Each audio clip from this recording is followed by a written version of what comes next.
To the bossless and leadership of Sigma Iota chapter, to my dear Omega brothers, to the other Greeks here this evening, to the athletes, honored guests, scholarship recipients, ladies and gentlemen, good evening. Good evening. First, let me offer my congratulations to the men of Sigma Iota chapter for hosting their Purple and Gold Ball, and my encouragement to you to continue your tradition of support of this area by providing scholarships to young people and other social services to all members of this community. I certainly want to broadly acknowledge the 12th District for the fine work that you do. 10 states, 1.5 million square miles, spanning 3, some say 4, time zones. Being here in the Oakland area, I think it is appropriate for me to likewise acknowledge in general the Northern California Omegas. With your sterling reputation for cooperation, inclusion, and collaboration.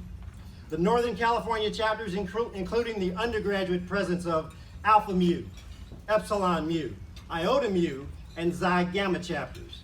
And the graduate chapters denoted as Alpha Rho, Delta Iota Iota, Epsilon Xi, Mu Kappa Kappa, Omicron Nu,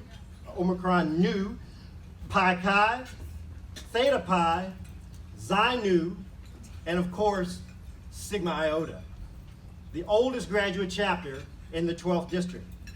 The chapter, I believe, that has had more 12th District representatives in its membership than any other chapter in the 12th District. I think it's fair to include Brother Percy Steele in that count, even though he transferred in from Phi Omicron in San Diego, but we would certainly include Brother Fillmore Graham. Mr. Omega, Brother Godfrey James, Brother James Grady, Brother Carl Blunt, twice, Brother Keith Neal, and your immediate past DR, Brother James Walker. Brother Bossless Dwayne Thomas mentioned earlier, but let me ask again, for all the ladies here in attendance, to please stand so we can gaze upon your loveliness and show you our appreciation. Please stand. Please stand. Please stand. And being here among you this evening, I'm reminded of the words that Lou Gehrig gave at his farewell speech at Yankee Stadium, where he said, "Tonight, I feel like the luckiest man on the face of the earth." Thank you, ladies. And indeed, I do feel lucky tonight, but it wasn't like that earlier today, and let me tell you why. Last night when I was at the Sigma Iota chapter meeting, Brother Michael Littlejohn and Brother Henry Clement suggested and encouraged me to attend the HBCU picnic today. And so I did. And upon my arrival there, and they had me sign in, they said, "What school did you go to?" I said, "Purdue." And suddenly I didn't feel very welcome at the HBCU picnic. I kind of felt like Barbecue Becky walking around. But I saw a cluster of Delta women wearing Howard University shirts. So I approached them, I know how you do, ain't you? You know. So they embraced me and they asked me, "Did you go to Howard?" I said, "No." And suddenly they turned cold as ice. And I think, there were 3 or 4 of them, I figured I can handle this, but then they started recruiting. Brought some AKAs over, a couple Zetas, some SG Rows, and I got a little uncomfortable, but I gazed around the crowd, and who should I see but Brother Henry Clement. Brother Clement, stand up so everybody knows who I'm talking about right now.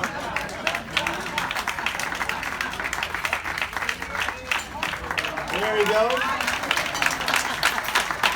Brother Clement was arrayed in a Southern University hat and shirt and jacket and pants and shoes. But he's my brother. And I tried to find a way to let Brother Clement know that I was in trouble, and we locked eyes, and he turned around and walked away. So I had to deal with it on my own, but later I caught up to Brother Clement, and I said, "Bruh, why'd you leave me like that?" He said, "Well, you know, I didn't join the fraternity at Southern University, as if that's going to make a difference to me in my time of need. But Brother Clement, I love you, I thank you, I'll never forget you." I'm staying here at the Hilton Garden Inn, and as I walked past the front desk, there was a note there from me. It was from Brother Carl Blunt. And he asked me to read it to you, and the note said, "Congratulations to Sigma Iota chapter, and please be aware at the end of the program, all drinks are on Biff." Now, I hope that means something to everybody here. I'm not sure who this fella Biff is, but he's got the bar. All right. The Omega Psi Phi fraternity is an incorporated enterprise. And as is the case with all such organizations, one important feature is our brand. Now, when I say brand, it may conjure up all kinds of images in your mind, but when I refer to brand in this regard, it's relative to a promise that an organization makes to its members, to its clients, and to society at large. A promise such as General Electric, we bring good things to life. Domino's Pizza, 30 minutes or it's free. Choice Hotels, bada bing, promote that guy. And indeed the 12th District, the massive, progressive 12th District with its logo reminiscent of the Greek Parthenon, indicating the strength of the district and displaying all the chapters in the district to communicate the unity of the 12th District. Sigma Iota chapter, the Kingpin chapter, and its Omega logo with a crown sitting all ace-deuce block to the side to denote that Kingpin image. Successful corporations are those that protect their brand image, either through marketing promotions, through the characteristics of their product, or through the personnel that comprise the organization. I would say that the most successful corporations are those that protect their brand image with all three elements: promotion, product, and personnel. Omega Psi Phi Fraternity Incorporated is a corporation with a brand, a promise that friendship is essential to the soul.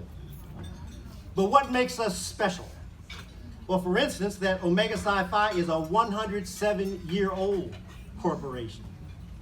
For purposes of my remarks this evening, I wanted to find a corporation, not just a fraternity, but a corporation that I might use to compare to the Omega Psi Phi fraternity. You see, no other fraternity compares to Omega Psi Phi. But some corporations do compare, and I chose the Harley-Davidson Motorcycle Company as a comparison. Now, why did I choose Harley-Davidson?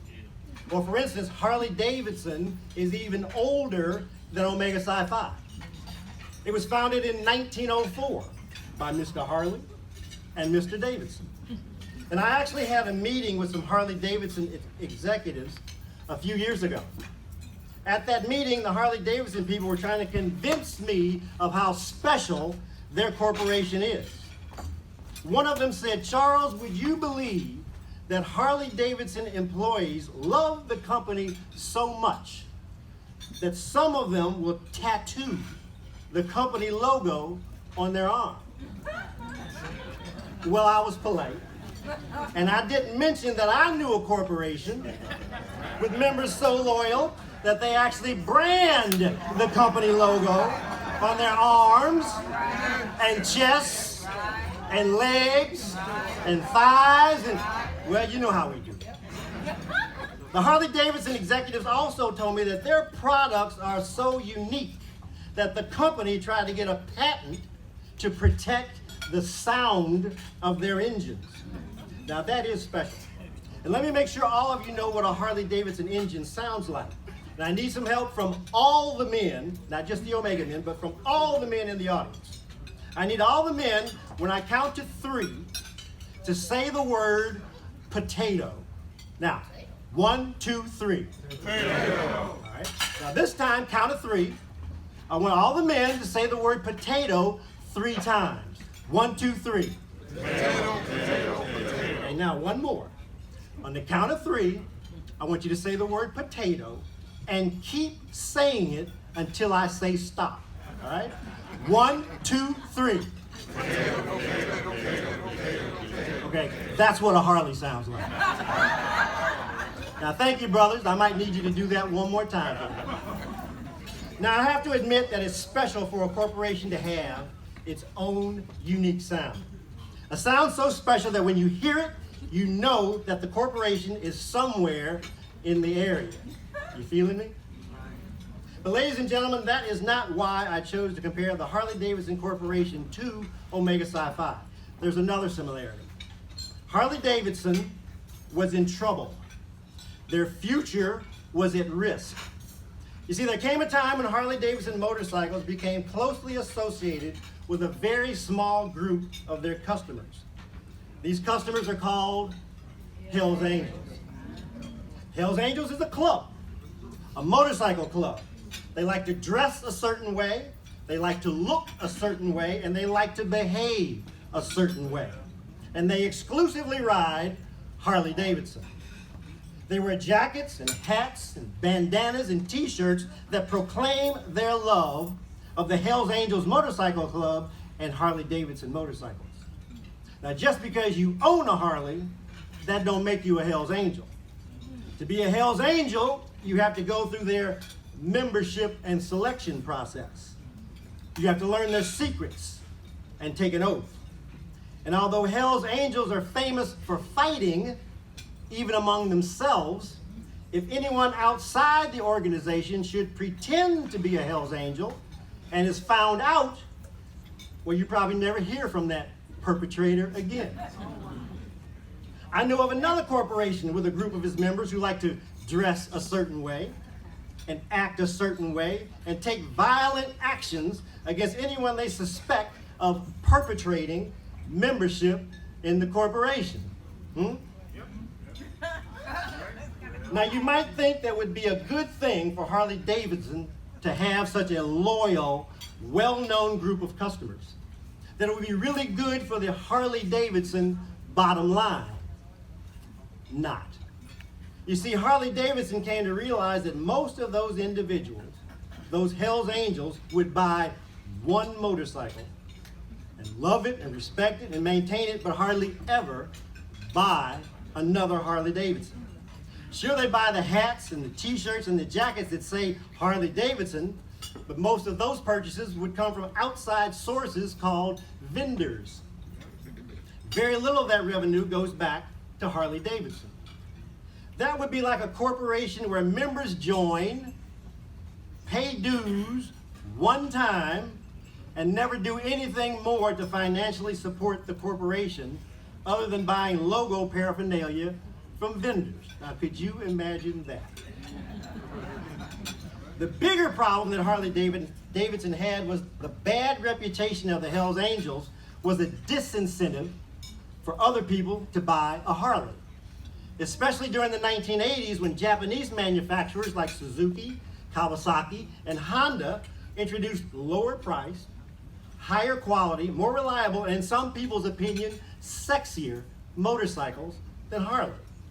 The final blow came in the late 1980s when a popular motorcycle magazine started calling those Japanese motorcycles crotch rockets, and at the same time referred to Harley-Davidson motorcycles as hogs. So here was a Harley's dilemma. They were making an inferior product. It appealed to a very small group of customers who prided themselves in being antisocial, rough, vulgar, disrespectful of women, covered with tattoos, always drunk, except when they were high. And whenever they were around, you heard that sound. Brothers, 1, 2, 3. Now, as if that wasn't enough. On top of all of that, Harley-Davidson was being sued for millions of dollars by the family of a policeman who was killed when the Harley he was riding during the pursuit of a criminal went out of control. A problem that had been reported on previous occasions in numerous injuries and fatalities. The court case was based upon the fact that Harley-Davidson knew they had a problem, but did nothing to solve it. Harley-Davidson realized that the future of their corporation was at stake. They regrouped, they committed to improving their product, they invested millions of dollars in new equipment. They enhanced the training of their employees, they sponsored safety programs and other events to change their image and polish up their brand name. So what's that got to do with Omega Psi-Phi? What our founders created has lasted over 100 years. No one in this room had anything to do with the birth of Omega, but every Omega here this evening has the opportunity to contribute to the probability, the sureness that the fraternity will last at least another 100 years. We have to make a better product. We have to advertise ourselves in a different way, a better way, to be as much about the scholarship as we are about the manhood. I think it is so prophetic that at this critical time in the history of the fraternity, the Sigma Iota chapter has chosen to recognize and salute Omega athletes. What special subset of our membership does a better job to promote our brand? Not just through their incredible physical performances and willingness to acknowledge the fraternity after every big hit, touchdown, slam dunk, or home run, but also for their philanthropy, their community service, and sometimes for simply taking a knee.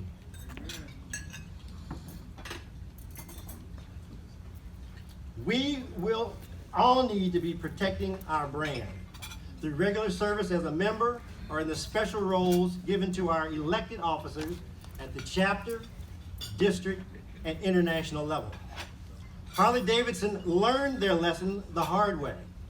They let poor product and poor personnel put their corporation at risk. We have to realize that what happened to the Harley Hogs can happen to the Omega Dogs. Let's be that fraternity, that corporation, that when our sound is heard, everyone who hears it knows it's a good thing. And that's right, we have a sound, and I don't have to teach it to you. But brothers, let me hear it on the count of 3. What's our sound?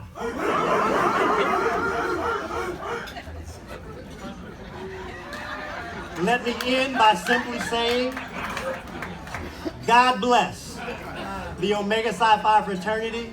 Ladies and gentlemen, thank you. Bravo.